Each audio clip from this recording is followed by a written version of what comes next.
Hi there, I'm Trucker Ray, and before we get to our presentation, I wanted to share with you a new way to contact me. That's right, I finally got a post office box. A lot of you have been sending emails and leaving comments on my YouTube channel, and that is awesome, but I know some of you still like snail mail. So, if you have something you'd like to send, whether it's a card, or you want to buy me a cup of coffee, or whatever it might be, this is where you send it. P.O. Box 12306, Langley, RPO, which stands for Royal Post Office, Logan Creek, British Columbia, Canada, V2Y0Y7. That's P.O. Box 12306, Langley, RPO, Logan Creek, BC, Canada, V2Y0Y7. Now, if you're ready, let's get to our presentation.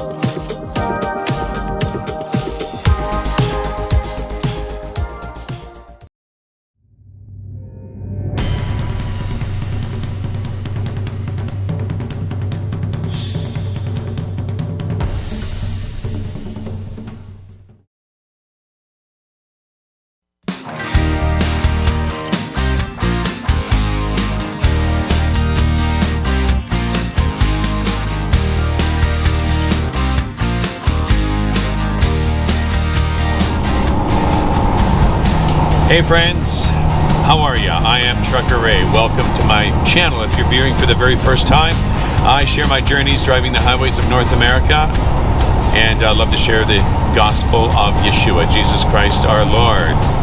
And if you've been here before, welcome back. You know the routine, you know what I am all about and what I like to do. And currently, right now, driving through Seattle because the 405 back is incredibly congested, so I decided to go this way, which shows to be a little bit quicker of a route. Also, there's a very good possibility once I get up to Snoqualmie Pass, it's going to be requiring chain up, because there's a short window, a small window there between 10 and 4 p.m. that it was supposed to just be raining up there, and it is. A little bit of snow came, they threw the chain ups back on, and now when you look at the cameras, it looks just brown up there. It looks fine, but they still have the chain up lights on unless they haven't updated the website. So I think I need to be in this lane here.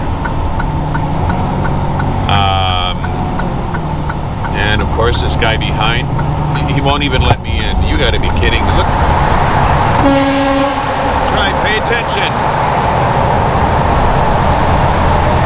No, I guess I could have used that lane. I haven't been this way in a while. Wow, that horn really sounded loud in that tunnel out. Yeah. Anyway, I had my signal on. That guy sped right up just so I could not get over. Just obviously not paying attention. Well, I don't know how many. We got a signal on the back. We got signals all the way down the side of the trailer, but yet people still cannot see when you want to merge. It can be a little frustrating. Just got off of a 2-day reset, which was really nice. So I really wish I could have stayed at home because I really didn't feel like playing in the snow. But I do have auto socks for my trailer and my truck. So yeah, if I have to throw those on, I'll throw those on. It's like throwing a shower cap over your tires. It's not a big deal. Just don't feel like playing in the snow. But I looked at the cameras up there earlier, and like I said, it looks brown up there. I don't even know why we'd even need them. So I might just pull over at the scale up there and just wait it out until they turn them off and then make a run for it. But right now, the traffic is at a standstill up there. It's not moving. Probably someone got into an accident, someone spun out, something happened, jackknifed, and then that's when they turned the lights on. And so I'm not in a huge rush. I don't pick up until 10 a.m. tomorrow. Right now it's 2:42. So if I gotta hang out for about an hour or two until the lights come off. And the reason why I want to wait for the chain up lights to go off, because the auto socks work really good and they go on very quickly. Problem is that if the roads are that brown and they're that wet, you have a good chance of ruining the socks driving on dry or wet asphalt. You can ruin them. So I don't know. I just don't feel like destroying them. So unless we get a major snowstorm coming through there, yeah, I'm not going to bother putting them on. Not until I see a lot of snow on the road anyway. So I hope you all are doing well. Hope you enjoyed my interview with Trucker Barry. That was kind of fun, wasn't it? And you'll see a shout out from him in a little bit. Into the tunnel as we go. Hold on here. Yeah. So this is the alternate way there. If you are heading to Bellevue or Spokane and the 405 is a mess, then you just come up here and then jump on the 90 and it's a little bit longer to go through, but yeah, at least there's another way to do it. Unless you have dangerous goods, you can't come through here if you have dangerous goods. Yeah, so anyway, I'm picking up in Yakima and it's going to San Luis in Mexico. And that's due there, what they say, Tuesday or Wednesday or Thursday or something. Anyway, it'll get there when it gets there. It all depends what the weather's going to be like. Can't get in that right lane now. Everyone likes to pass you on the right, even though there's all this room here.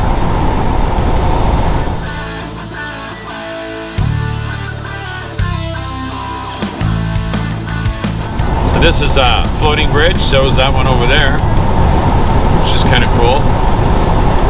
I don't take this route very often. Well, we'll find out sooner or later whether we're going to chain up. We'll find out. Well, auto socks anyway.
Good morning, everybody. It's Trucker Barry coming to you from my home terminal here in Red Deer, Alberta.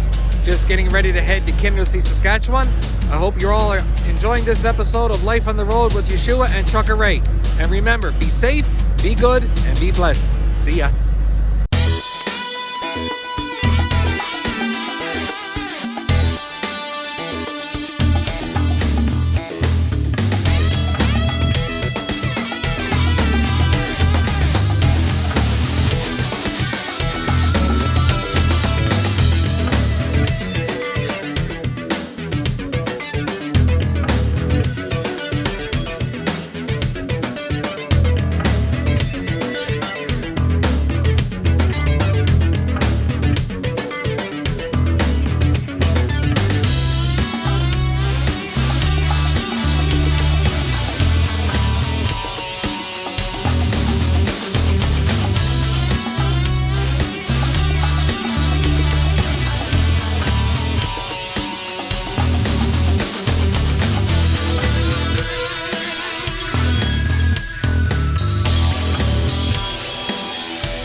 shipper, as you know, and we loaded up. Got about 80,000 pounds of product on board. Hold the bus. 44,000 pounds of product, 80,000 pounds gross weight for truck and trailer. That sounds better, doesn't it? All right, let's get back to it. And got out of there because they're expecting a little bit of bad weather to roll through the Yakima area. And as you can see, we're getting a little bit of sunshine. This is nice. Last time I seen sunshine, I was driving to California, and it was even not the greatest through there either. Actually, the last bit of real nice sunshine I seen was in Arizona. So this is a blessing right now. And I think we're supposed to have some good weather all the way up there. So there you have it. Yeah, it's a good thing I had a half a tank of fuel when I went to the shipper, or we would have been over gross big time, because they're loading us with whatever the broker tells them to put on. If we can't take it, then yeah, then you got to face some heat from the broker. And you know, the guys in the office, they got enough of that garbage going on. So if I got to make a couple extra stops to make sure I got to run low on fuel to get to where we got to go, so be it. Who cares? Who cares? Just get the job done. So that's kind of where we're at on the I-84, making our way through this lovely part of the country here in Oregon.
It's a nice little system we have.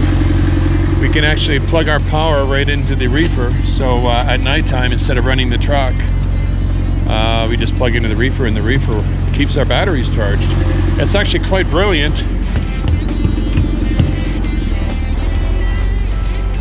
I've never seen any other company do that.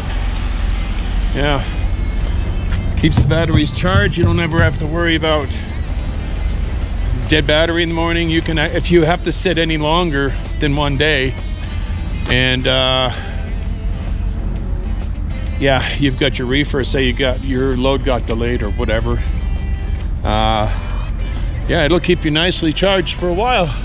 Where are you, Raven? I can hear you. He's up top.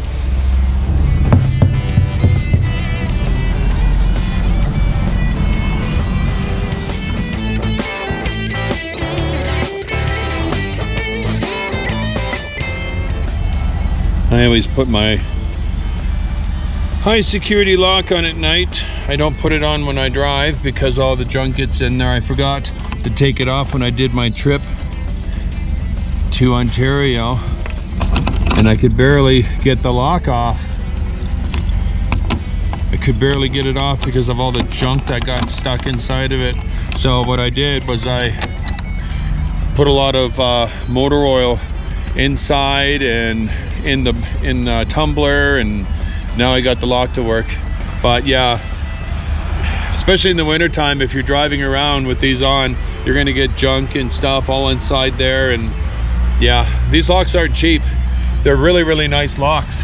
So yeah, leave it off during the day. Maybe just put one of those temporary seals on, you know, the one that anybody can break. But at least during the day when you're fueling up in that, you can tell if someone's been in your trailer when you're parked for a 30, or if you go inside for a shower or whatever. I mean, obviously nobody's going to break into your trailer during the day like that, especially in a busy truck stop. Whenever I hit those keypads, I always use my knuckle. This is for those that I haven't said this to before. The reason why I use my knuckle, you don't want to use your finger because it's so easy to scratch your eye or scratch your nose or whatever, and before you know it, you've caught a cold. At least if you use your knuckle, now you can sanitize your hands when you're done. I don't know, maybe it's an OCD thing. I don't know.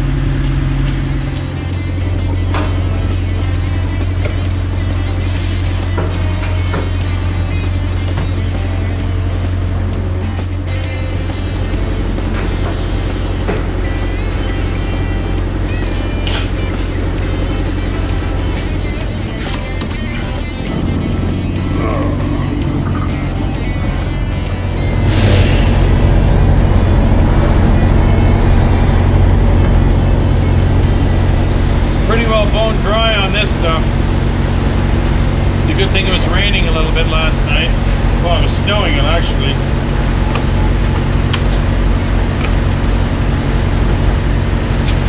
I'm gonna keep one of these jugs just in case I need it for water.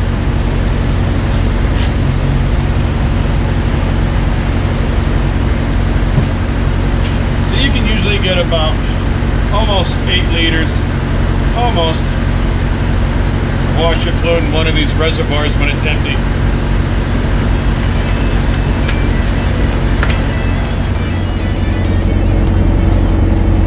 And then check the oil, make sure it's good.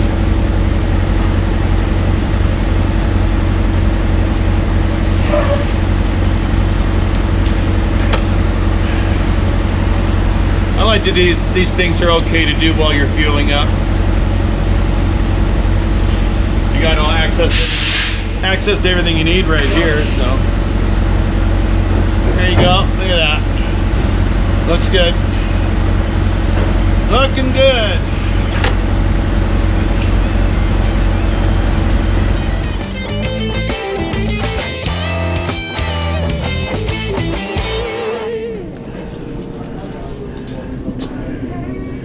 I didn't print out a fuel receipt when I was in Codwell, so I'm going to see if I can get one here. What's it doing? This is a valid truck number. Hi. I can't seem to get a receipt for my fuel. What's your truck number? 225. It's telling me I haven't fueled here in the last hour, and I just fueled. So. Do you know what pump it was? It's the Key West truck. Yeah, it should be Key West Express. 225 is the truck. Did you have a cash advance? Yeah. Okay, that's fine. You found it. Oh, it hasn't completed yet.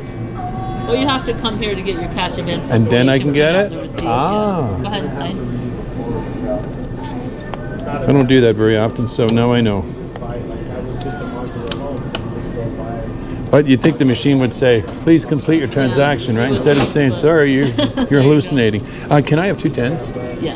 Thank you, I appreciate that. Is one for the cash advance? Yeah. Or is one, or are they both fuel? One shows the cash advance. Okay. The other one doesn't. Alrighty, thank you. There you go. Thank you. Have a great day. You too. Hopefully the snow stops. Right? But then again, I think it's just gonna, that's as bad as it's gonna get today. I'm hoping. Yeah. At least it's not sticking. Yeah. All right. Have a great day. Thank you. Yeah, you need a cash advance so I can get across the toll in San Luis. I think it's $8.50 or something each way. So we need pesos when we cross over in Nogales, because the guys at the toll booth, they never give you the right change back, because we don't know the proper change in pesos. I guess I could learn it, but there's a Loblaw truck right there. Makes me miss John, my buddy there out in England, back in England. Hope you're doing okay, John. I hope you're doing good, Luca. Nice talking to you, John.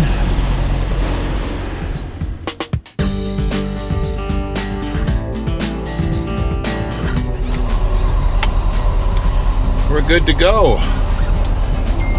Looks like this little sprinkling of snow is going to go all the way to Ely, apparently. They got that in the forecast over there too, which is not a big deal.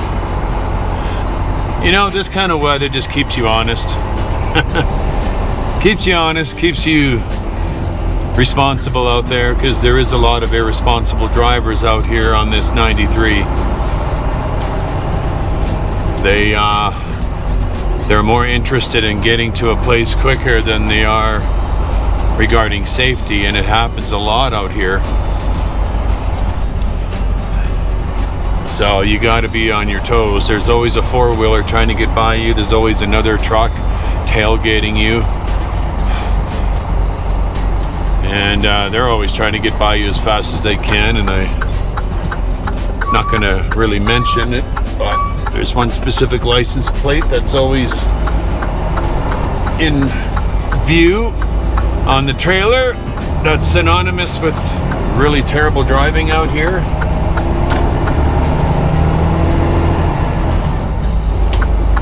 Are you gonna let me go, buddy, or what? Okay, he's going. But yeah, it can be a little bit nasty out here. So, what is my goal today? Man, I am gonna shoot for Quartzsite, because I could have went to Ely last night. That would have been another 3 hours, and then I would have been able to make it to San Luis, the inspection facility, for tonight. But if I get to Quartzsite tonight, get up early enough, make my way over to San Luis, I can pull into that yard right around the same time they're bringing everybody into the doors. So it won't matter. It'll get inspected tomorrow. It depends how busy it is. Monday is really the bad day, and that was yesterday. So hopefully today isn't too bad, or should I say tomorrow isn't too bad. Or is today Monday? Tuesday. Okay, it's going to be Wednesday when I get there. So let's just say that. So hopefully the rush is over. Monday, Tuesday is usually the really busy days. So we'll see what happens. We'll see what happens. In the meantime, we'll enjoy this run. The last time I came down here was a while ago. It was before Christmas, because I did my Canada Rounder after Christmas. And then the last time I went up the I-5, because the weather coming through the 84 and the I-90 and all that was really, really terrible. So it's been a while since I've been on the 93, so I will enjoy this.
Hi Larry, this is Patrick from the Netherlands, Europe. I wish you all the best, God bless you, and stay safe.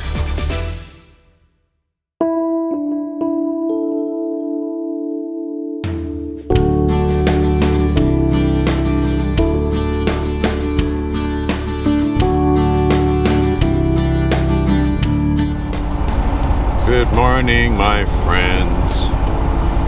I'm out here in Quartzsite. That's where I made it last night. Went over and parked at the Arco. Usually you got quite a bit of parking in there. Never really an issue to get in there.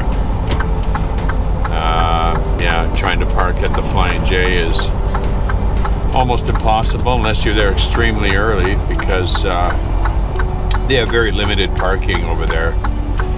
So whenever I come into Quartzsite, if this is where I'll be staying, I go down to the Arco, park it over there.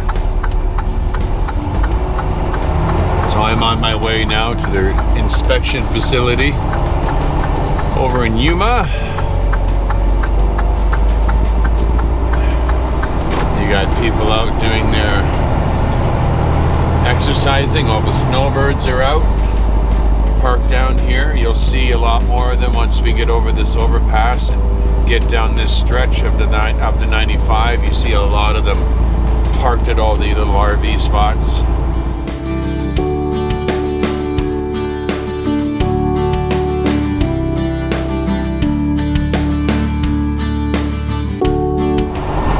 They're all down here enjoying the nice weather. I don't know how cold it gets here, but it doesn't get cold very much. Look how packed these places are.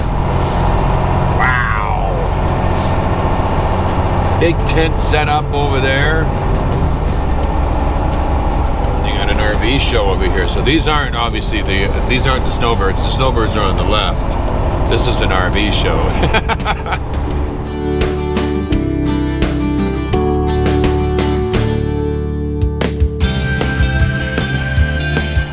And the funny thing is that a lot of these people, I don't know what it costs them to stay here.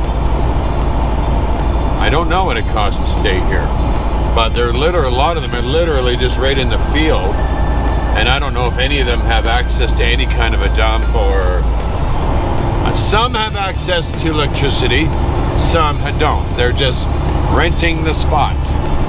And then I guess it's up to them to find a dump station. They use their solar power, they use their generators. And then there are some spots that have full hookup. And as you drive down here, it's actually quite amazing. As far as the eye can see, you can see RVs all through the desert area up here. So some don't even really pay. I don't think these guys have to pay to park in these spots. But they're literally on their own. They have no hookups, they have nothing. So a lot of them are self-contained. They have everything they need. Like I said, they come down here for a long time. They come down here up to 3 months, 4 months, some of them. Maybe longer, I don't know. Anyway, they come up here for the winter. They don't want to deal with the winter weather. And I would love to come down here and just find one of these RVs that are out here and find one that's set up. Some of them have like a little Canadian flag or whatever, and you know these are regulars, and have a little talk with them, a little interview with them on if this is a regular thing they do and how often do they do this, you know, through a 10-year period, and how do they prepare, how do they keep themselves going when they're down here. You've got a lot of them down here with the big RVs, and they come down here in convoys. I've seen some of them come down here 3, 4 at a time, and they make their own little block, their own little community. Probably an RV club that they belong to or something like that. Yeah, all through here too. And then when the spring rolls around, all of these areas are totally empty. Nothing, not a thing. Let me see here. This one on the left, yeah, like I said, some have hookups, some don't. Some don't have anything at all. And you know what? I think a lot of the time when people are camping down here, they want to rough it. They don't really want to deal with hookups or whatever because it's cheaper. You stay down here for 4 months. I mean, that could get expensive if you're renting. So a lot of them just make sure that they have their jerry cans so they can fill up the generators. If they got to find a dump station, and you know, at the end of the month or end of 2-week period, they go dump and then they come back. This is a regular thing for them. I don't know if that's something I would want to do. It sounds like fun to go camping for a couple weeks or something, but I don't know if I could sit like that for like 3 or 4 months. I think I'd go out of my mind. Unless I had a quad, you know, like an ATV where I could go through the hills and that would be fun. Yeah.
All right, friends, I am all finished doing my delivery in the Mexico area, or should I say San Luis area in Mexico. And yeah, everything went well. Real mud bath over there. When I came back through that puddle, I had to drive about 5 miles an hour just to give my tires a good washing. Goodness sake, man. When it floods out here, it floods. It turns everything into a mud bath. All right, so where am I heading now? Looks like I'm heading to Nogales. My dispatch just gave me my marching orders. So that is where I'm heading, and he said I probably won't be loading until Friday, he said. So today's Wednesday, so wow, I'll be sitting there. I'll be getting a reset in, so probably. Oh well, that is what it is. It'll just give me some time to work on my video and maybe even cook myself up a steak. Maybe I'll take that out tonight and thaw that out in the fridge and cook a steak up in Nogales. So that's where we're heading, friends. We're heading to Nogales.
Hi everyone, I am Ray Gaucher. Welcome to this edition of Bible Break. If you're watching this on Truth and Testimony, the broadcast, or Life on the Road with Yeshua and Trucker Ray, welcome. Pleasure to have you here. I am concluding a two-part series, just 2 parts, on the story of Noah's Ark. And when I say story, I want to make it very clear that this is a true story. Whether some people will tell you that it's not true, the evidence is very, very clear. And there is talk that they did find the ark, that they drilled in, and they found on the mountains of Ararat, and they actually drilled into the gopher wood. It was gopher wood, and they actually found inside the ark dung, cow dung, animal dung. How on earth would that get in the side of a mountain? And just do your research online. Look on YouTube, do your research. You'll find that it is definitely a true story. And we also have the rainbow to prove that as well. So the last time I left you, Noah's family and the animals were in the ark. The water was making its way above the tallest peak, 22 feet above the tallest peak. And that's where we left you. And this is where we continue. All right, so let's open up with prayer. Dear Lord, thank you so much for this opportunity to read your word and this amazing true story. I pray, Lord, that we all learn something amazing here, how obedient Noah was to your instruction, and also that the evil on the earth at one time was terrible. And yes, Lord, you did say in the last days it would be like the days of Noah. Please protect us and keep us safe and keep our hearts close to you. In Yeshua's name, amen. All right, friends, so let's continue off here. Again, the earth was covered with water. We're going to pick it up at verse 20. We already said that before. We're going to do it again. 15 cubits upward, and the waters prevailed, and the mountains were covered. So 22 feet above the water. Above the tallest mountain is where the waters went. Verse 21, and all the flesh died that moved upon the earth, both of fowl and of cattle, and of beast, and of every creeping thing that creepeth upon the earth, and every man. Everything died. All in whose nostrils was the breath of life, of all that was in the dry land died, and every living substance was destroyed which was upon the face of the ground, both man and cattle and creeping things, and the fowl of the heaven. And they were destroyed from the earth, and Noah only remained alive, and they that were with him in the ark. And the waters prevailed upon the earth 150 days. Roughly 5 months the waters were above the earth. Now we're into chapter 8. And Elohim remembered Noah and every living thing and all the cattle that was with him in the ark. And Elohim made a wind pass over the earth, and the waters assuaged. The fountains also of the deep and the windows of the heavens were stopped. So everything had stopped, everything had ceased. And the rain from heaven was restrained. And the waters returned off the earth continually. And after the end of the 150 days, the waters were abated. And the ark rested in the 7th month, on the 17th day of the month, upon the mountains of Ararat. And the waters decreased continually until the 10th month. In the 10th month, on the first day of the month, were the tops of the mountains seen. Oh, that must have been a relief. 5 months in a boat like that with all those animals. Probably didn't smell very good either. And it came to pass at the end of the 4 days that Noah opened the window of the ark which he had made. And he sent forth a raven which went forth to and fro until the waters were dried up from off the earth. Also he sent forth a dove from him to see if the waters were abated from off the face of the ground. But the dove found no rest for the sole of her foot.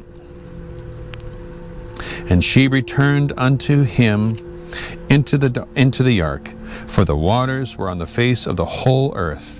And he put forth his hand and took her and pulled her in unto him into the ark. So he sent a dove out and could not find any place to rest. And he stayed yet another 7 days, and again he sent forth the dove out of the ark, and the dove came in to him in the evening, and lo, in her mouth was an olive leaf plucked off, so Noah knew that the waters were abated from off the heaven. That must have been a really nice sight. And he stayed yet another 7 days, and sent forth the dove, which returned not again unto him any more. So the dove said, I'm out of here.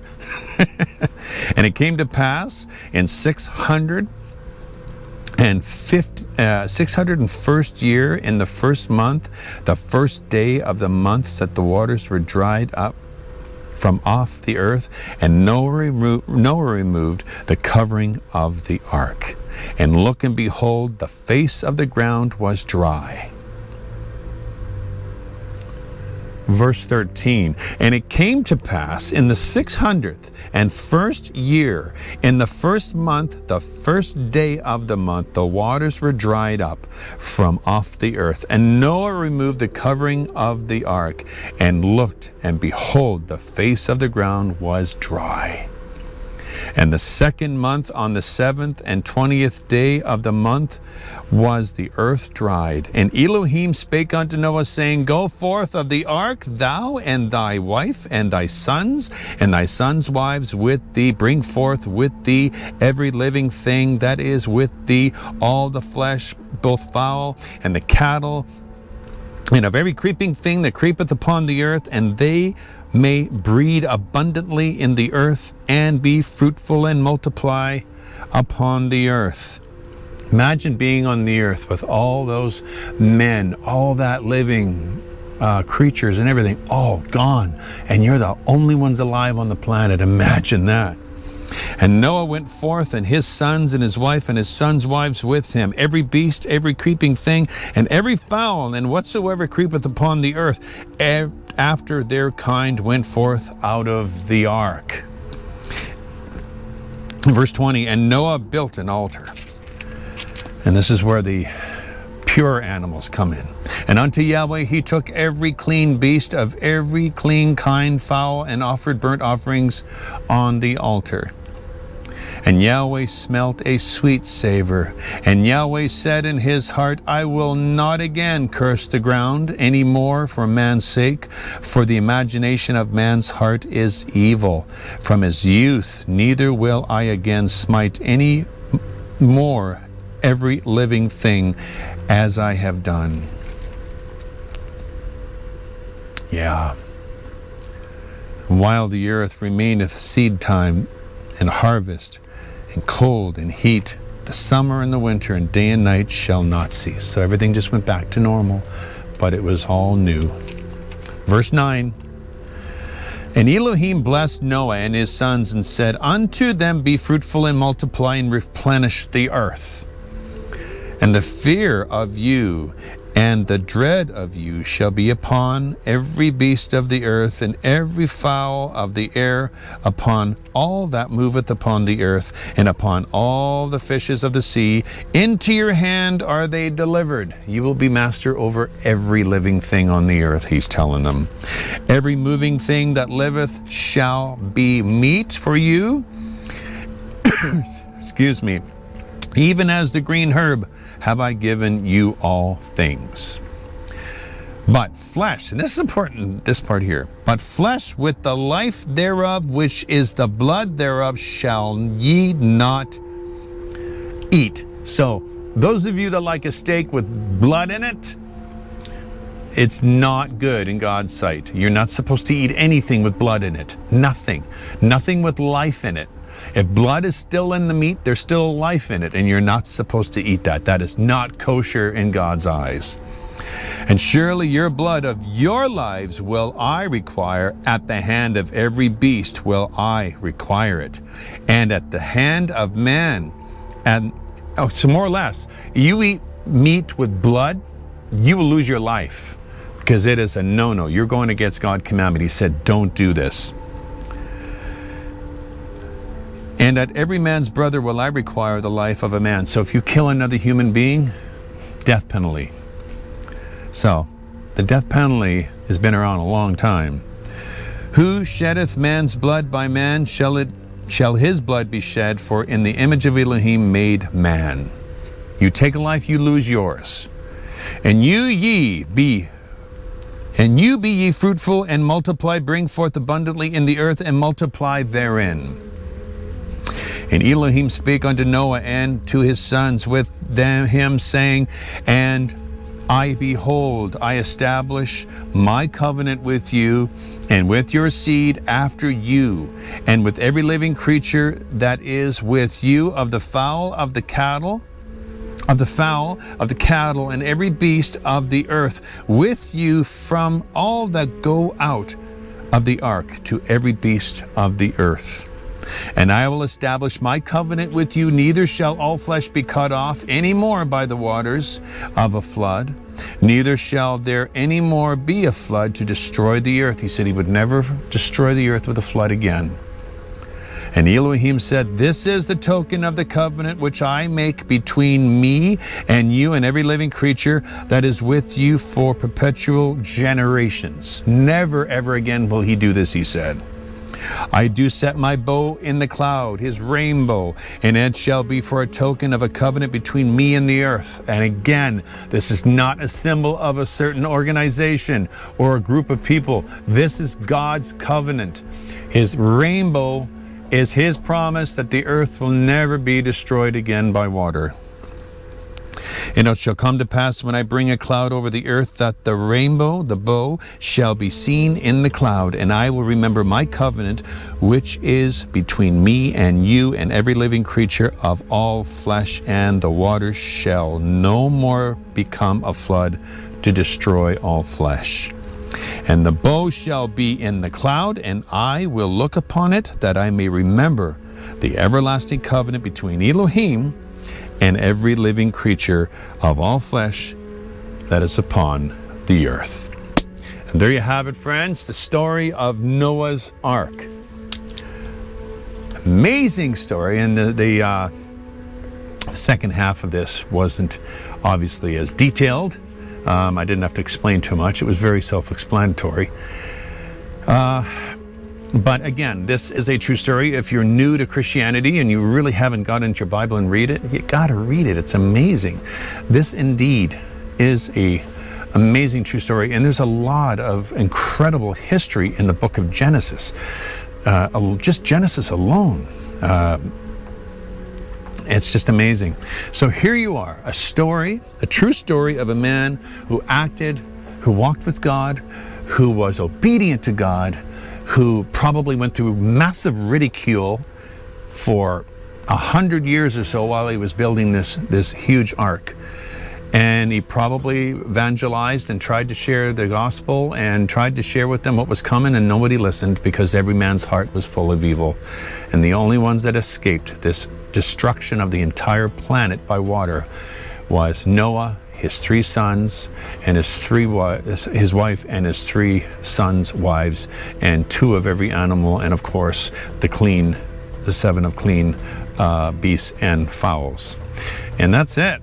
And everything started from scratch. And some might think, well, how on earth could they repopulate the entire planet? Well, think about it.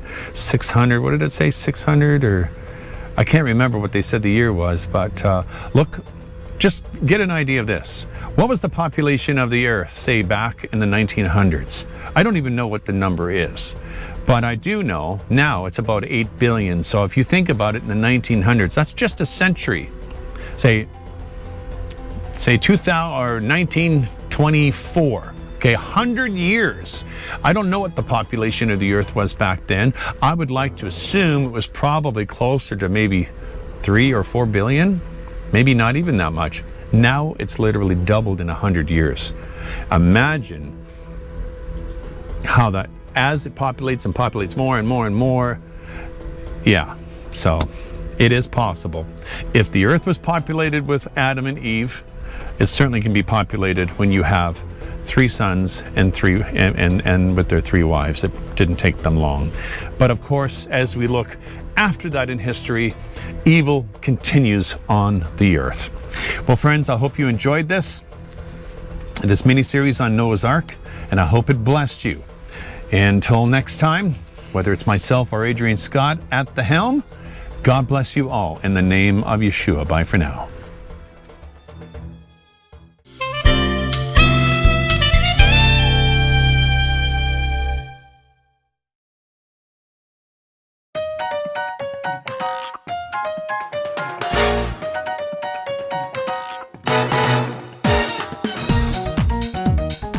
Good morning.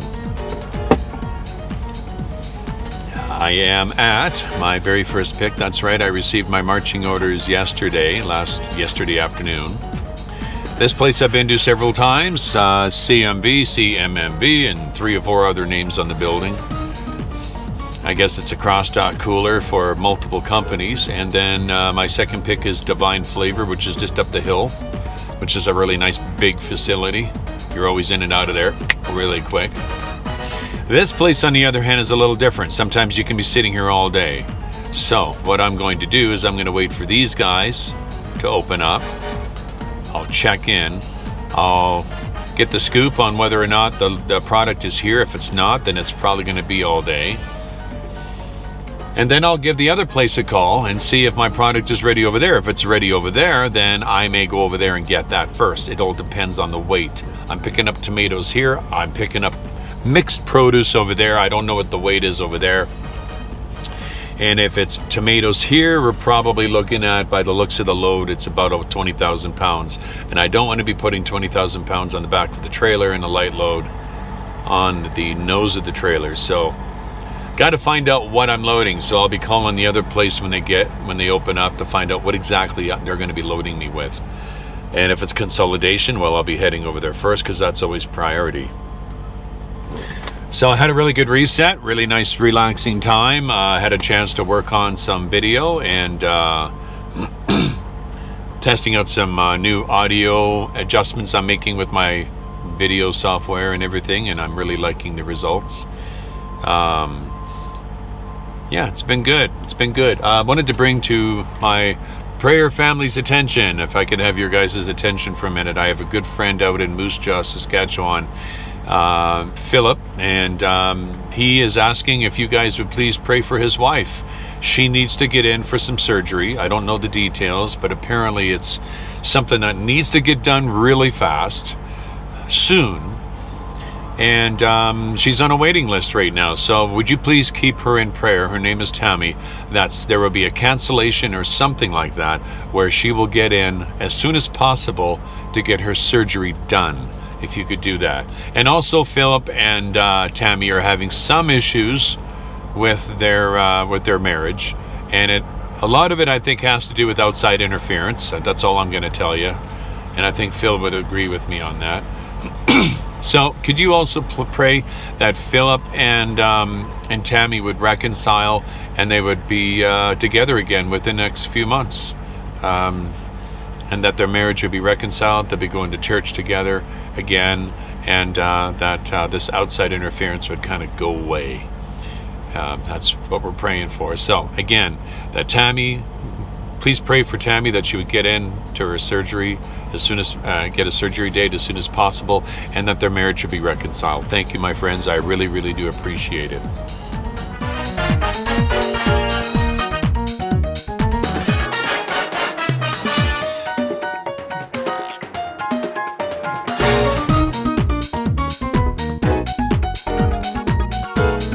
Well, friends, I'm all loaded up.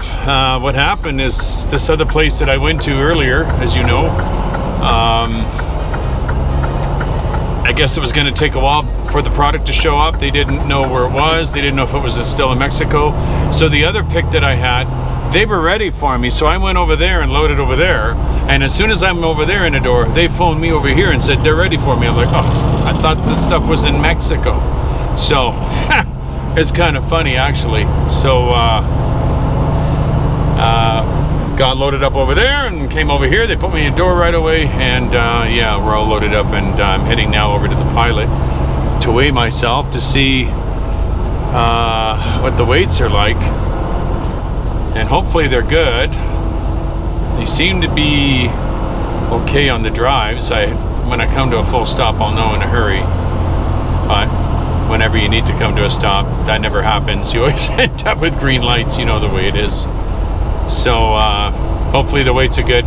They put 20,000 in the nose, and there's 5,000 or 15,000 they put on the back of the trailer. So hopefully we're good, and the weights aren't too off, because I can't really slide my I can't slide my trailer back anymore. I can't slide those axles any more forward.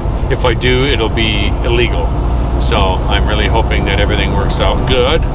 But it was hard to tell on my PSI gauge where I was sitting in their parking lot, because you're on a slant on the parking lot, so you're not going to get a real true level.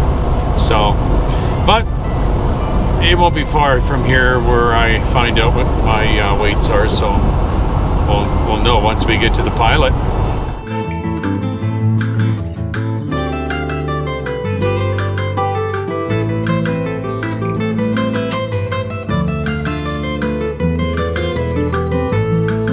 Okay, now what do they got? That one scale there, I guess they're calibrating that scale, so that's not going to help me. So I'll go to this one. This is a new one, this one here. So I've seen them calibrate the scales before. It's actually quite interesting how they do it. They just put a big weight on the scale and move it around the whole scale, and then they calibrate it. Make sure that it's true. Alright, I'm gonna make sure I'm on this thing completely here before I weigh myself.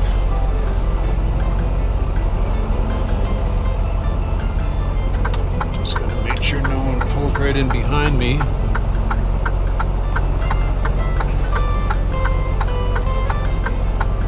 Ah, there's Bart. There's a few of us out here today.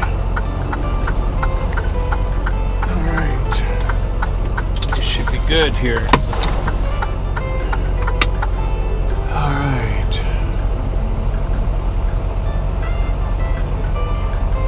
No, that's not the scale I want. That's the cat scale I want.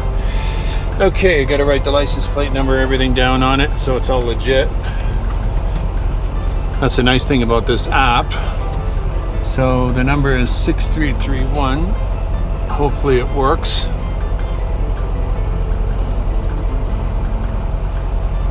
Sometimes they don't work, sometimes they give you an issue. 6-9 apples, let's change that to mixed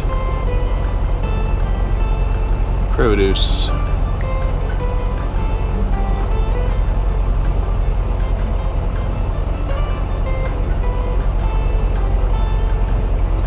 Alright, should be the same license plate, but this plate is different. Well, that's kind of weird. Oh well. 2, 3, 4.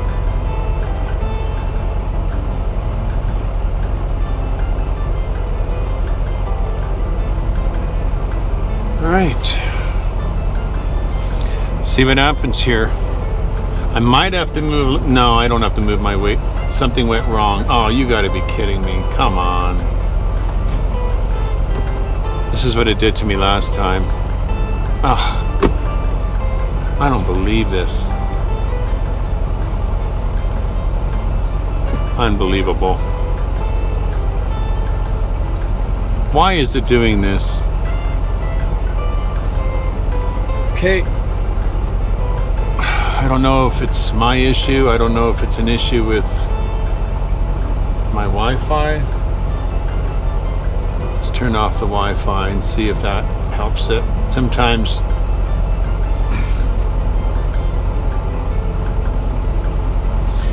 oh, goodness sake.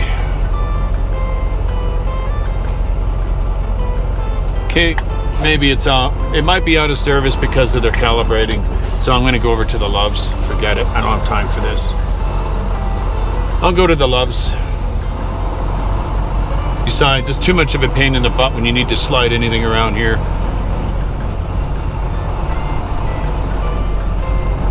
I'll go to the Loves and I'll wait over there.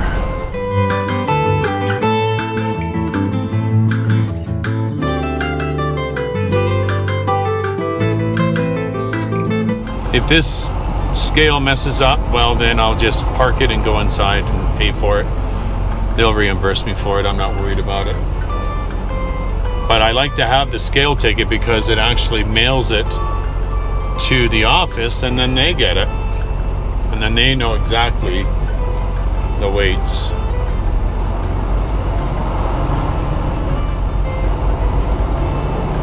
So hopefully this will behave itself. Either that or I gotta go around.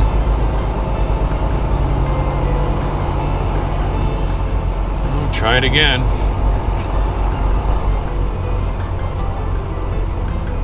It might be acting up because of their, like I said, they're over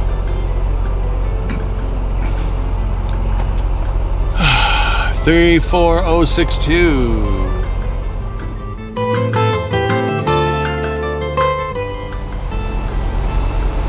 Goodness gracious, these weights are amazing. 32620 on my drives, 31640 on my trailer. Amazing.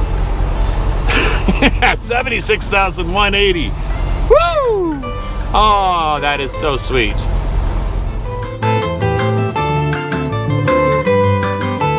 Rough like a herd of turtles.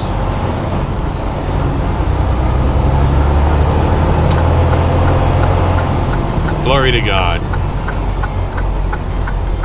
That was really bright, pulling in front of the truck like that.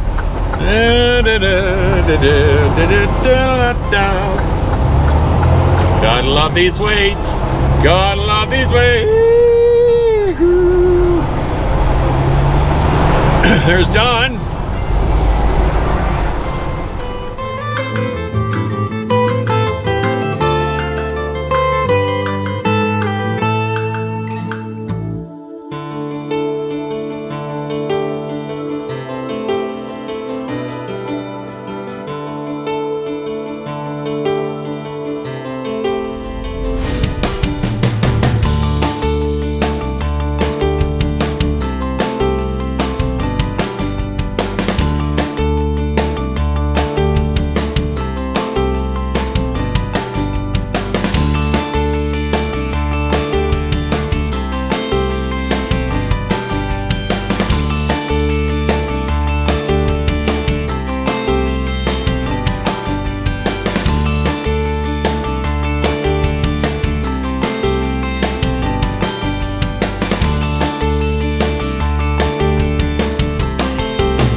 Morning. Look at the sun. Isn't that nice?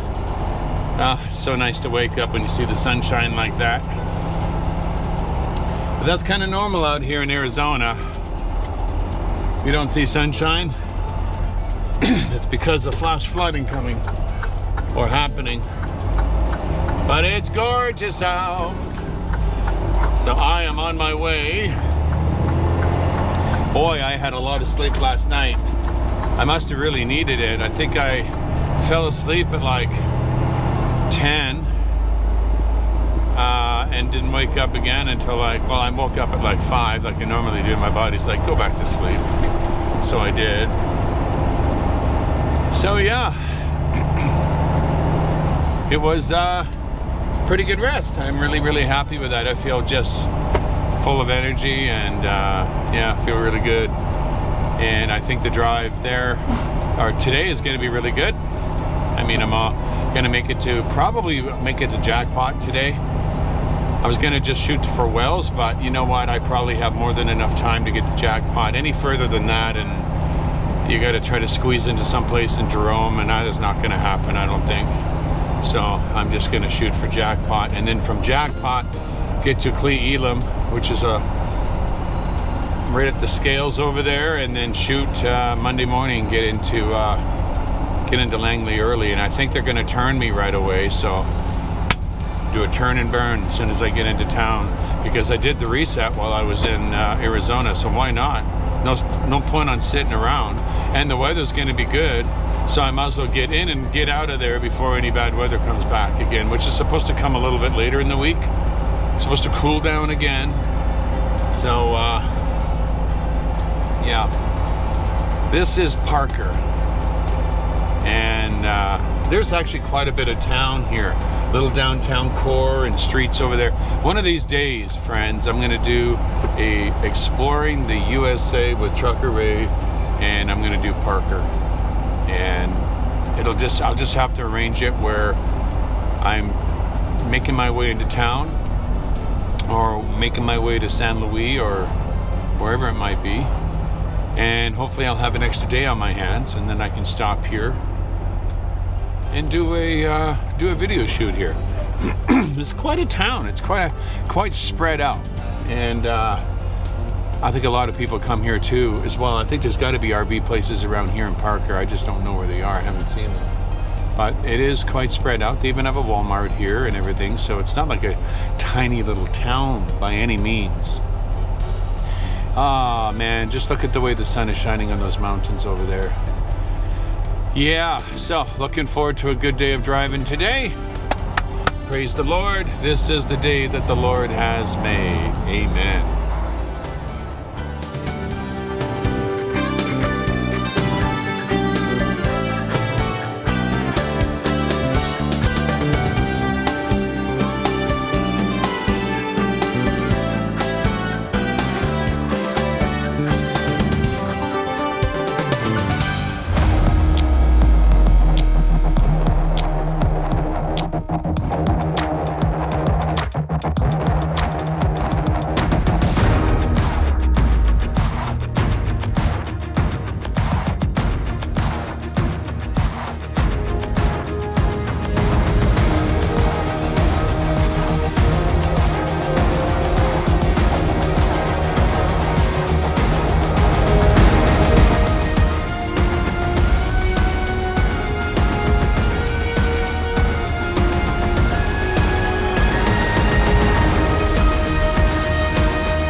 Good morning, everyone.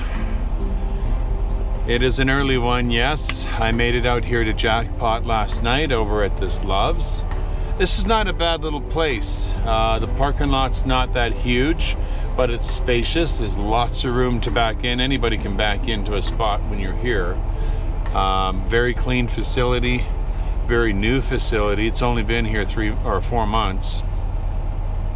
The layout that I really like about the inside of it, and that is when you first walk into the place, the registers are right there, and they basically have a view of the entire store the way it's laid out. It's a small Love's, but it's a nice place. Like I said, it's easy access in, easy access out, and there's plenty of room and lots of room at the fueling lanes.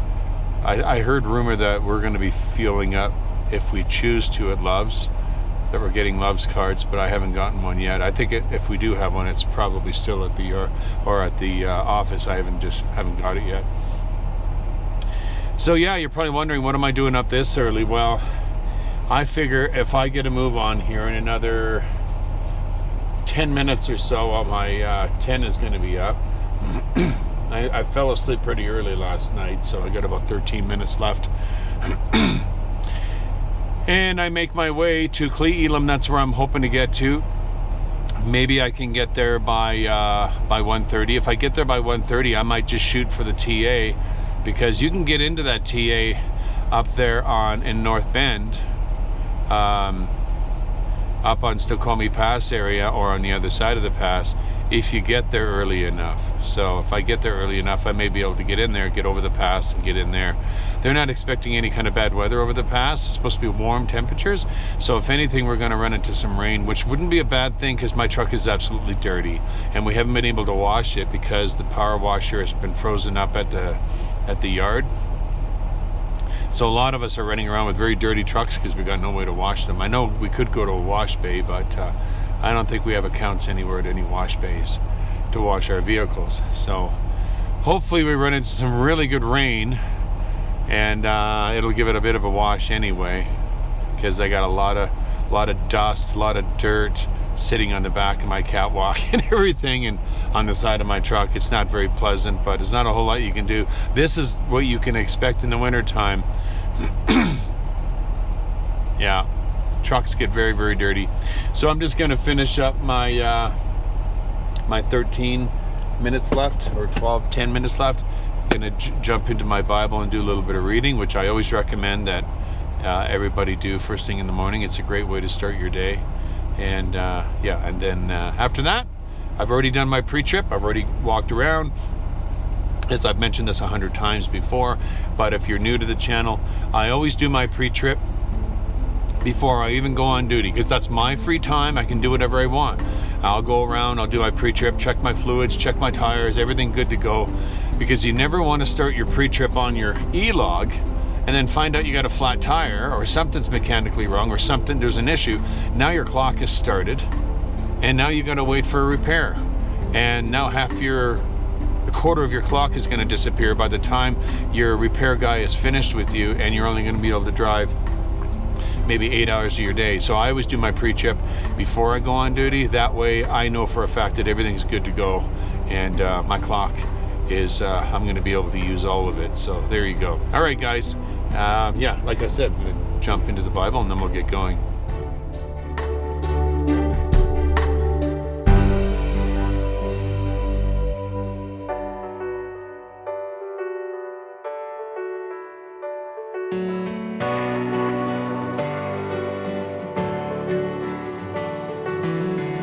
I felt it first when I was younger,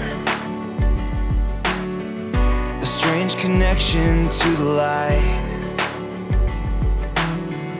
I tried to satisfy the hunger. I never got it right.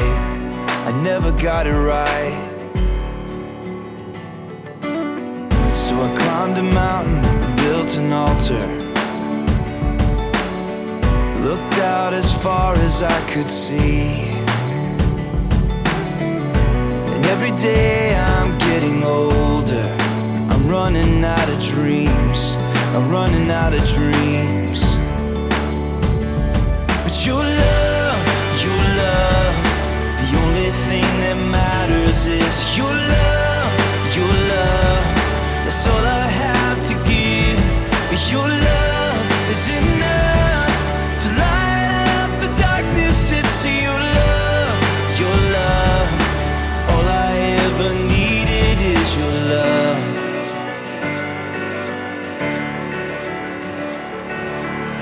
You know the effort I have given,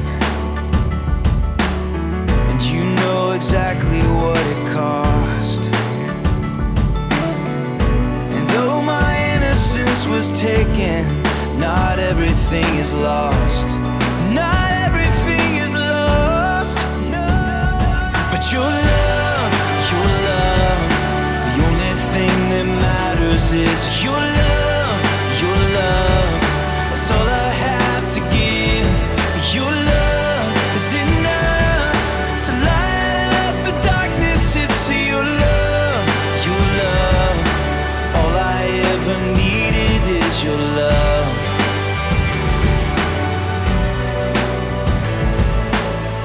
You're the hope in the morning. You're the light when the night is falling. You're the song when my heart is singing. It's your love. You're the eyes to the blind man. You're the feet to the lame man walking. You're the sound of the people singing. It's your love, your love. Your love. But your love, your love. The only thing that matters is your love, your love. That's all I have to give. Your love is enough to light up the darkness. It's your love, your love. All I ever needed is your love. All I ever needed is your love, your love. All I ever needed is your love. All I ever needed is your love. It's all I ever needed. All right.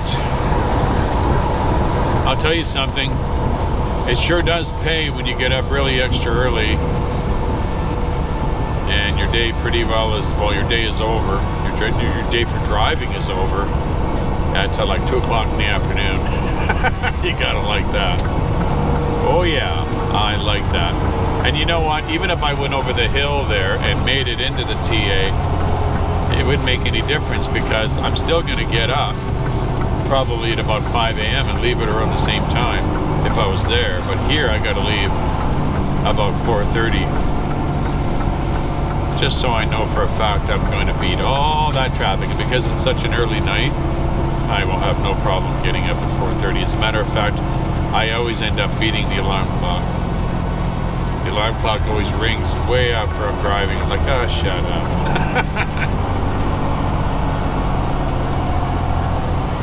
So, isn't that funny? Last time I was here, there was a Walmart truck here. Look who's parked over here now. Might be a couple of them. Sure love to know what the weights are in this thing. I know they're good, but I moved them a bit so they would, I could alter these weights a little bit. Oh, there's 2 Walmart trucks here.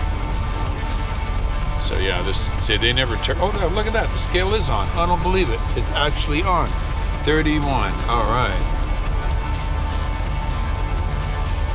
And that one is what? 33. Oh, nice. Well, no, I moved that around quite nicely. Yeah, so anyway, you just kind of drive around and come in here. And I guess this is where the Walmart guys are all delivering tomorrow. Probably in Seattle. And, you know, I might have been able to make it to Arlington tonight or today, but it's Sunday afternoon and there's always a traffic jam going through Everett no matter what time of the day it is. I mean, obviously at very early hours of the day that's not going to be going on, but afternoon, whether, or what I should have said is no matter what day it is, Saturday, Sunday, Monday to Friday, whatever, there's always some kind of an accident, traffic jam Oh, there's a Washington State Patrol that's got someone pulled over on the main busy part of the highway and everyone has to slow down. It can be a pain in the rear end. Alright, so he's parked there. So I won't park too close to him so my reefer doesn't irritate him. He's probably got a reefer too, but just to be, he might be a dry, that might be a dry van he's got there. No, he's got a reefer. Where's he even going? Can't tell. Here we go. Woo! Wow, wow, wow, wow, wow. What a day. I was really tired when I first started out, but I'm doing okay now. But it sure is nice to know that my day's over. So I'm just gonna go do a post-trip inspection. And get settled in and then get ready to make some dinner. I'm not ready to make dinner yet, but yeah, can't wait.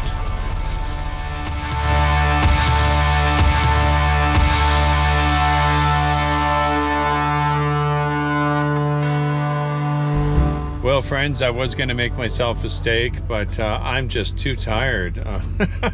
I'm working on my video right now. I'm just looking at all the different files here I pulled off of the GoPros in the last couple days, and I'm going through all that, and that's the priority. I got to get that done. I do have another thing I can make for dinner, but I just don't feel like putting the grill outside and cooking. I'm just so tired right now. That's what happens when you get up at 4 o'clock in the morning. So I'm gonna try to get one more segment done on my video, and then I am just gonna have a bite to eat, lay down, relax, and conk out, because I know I'm gonna be up at 4 o'clock in the morning, so that means less than 12 hours I'll be up. So yeah. So from here I go to Arlington in the morning to get fuel for my trailer, and then I make my way across the border, and that's about it. And then I'm dropping this load off over at Loblaw. And I don't know if he's turning me. I don't know, but yeah, I guess we'll find out when we get there. As for our next production, it'll probably be a week from this, when this one's released. Well, no, it won't be a week from then. I'll be recording it. Anyway, I'm taking 1 week off, 1 week on, 1 week off, because the second week, this coming week, I'm going to be working on some other projects, some interviews with some drivers, and I'll be posting that on the site as well. So I decided I'm just going to do a long production like this every couple weeks. So just that gives me an opportunity to work on Truth and Testimony, the broadcast, which is about getting the gospel out, and that's important.